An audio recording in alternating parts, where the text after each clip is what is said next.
அதிகாரம் 12.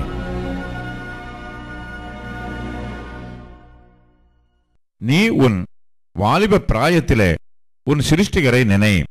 தீங்கு நாட்கள் வராததற்கு முன்னும் எனக்கு பிரியமானவைகள் அல்ல என்று நீ சொல்லும் வருஷங்கள் சேராததற்கு முன்னும் சூரியனும் வெளிச்சமும் சந்திரனும் நட்சத்திரங்களும் அந்தகாரப்படாததற்கு முன்னும் மழைக்கு பின் மேகங்கள் திரும்ப திரும்ப வராததற்கு முன்னும் வீட்டுக் காவலாளிகள் தள்ளாடி பலசாலிகள் கூனிப்போய் ஏந்திரம் அரைக்கிறவர்கள் கொஞ்சமானதினால் ஓய்ந்து பலைகணி வழியாய் பார்க்கிறவர்கள் இருண்டு போகிறதற்கு முன்னும் ஏந்திர சத்தம் தாழ்ந்ததினால் தெருவாசலின் கதவுகள் அடைபட்டு குருவியின் சத்தத்துக்கும் எழுந்திருக்க வேண்டியதாகி கீதவாத்திய கன்னிகள் எல்லாம் அடங்கி போகாததற்கு முன்னும் மேட்டுக்காக அச்சமுண்டாகி வழியிலே பயங்கள் தோன்றி வாதுமை மரம் பூப்பூத்து வெட்டுக்கிளியும் பாரமாகி பசுத்தீபனமும் அற்றுப்போகாததற்கு முன்னும்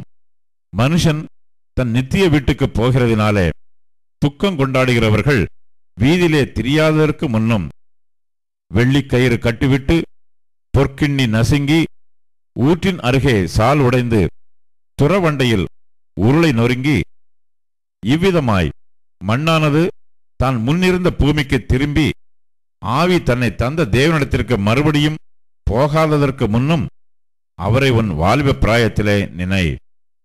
மாயை மாயை எல்லாம் மாயை என்று பிரசங்கி சொல்லுகிறான். மேலும் பிரசங்கி ஞானவானாய் இருந்தபடியால் அவன் ஜனத்துக்கு அறிவை போதித்து கவனமாய் கேட்டாராய்ந்து அநேகம் நீதிமொழிகளைச் சேர்த்து எழுதினான். இதமான வார்த்தைகளை கண்டுபிடிக்க பிரசங்கி வகை தேடினான். எழுதின வாக்கியங்கள் செவ்வையும் சத்தியமுமானவைகள். ஞானிகளின் வாக்கியங்கள் தாற்றுக்கோள்கள் போலவும் சங்கத் தலைவர்களால் அறையப்பட்ட ஆணிகள் போலவும் இருக்கிறது.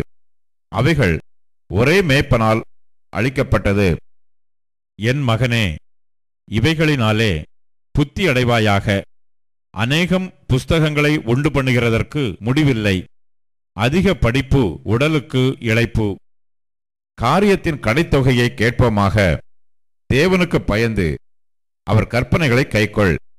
எல்லா மனுஷர் மேலும் விழுந்த கடமை இதுவே. ஒவ்வொரு கிரியையையும் அந்தரங்கமான ஒவ்வொரு காரியத்தையும் நன்மையானாலும் தீமையானாலும் தேவன் நியாயத்திலே கொண்டு வருவார்.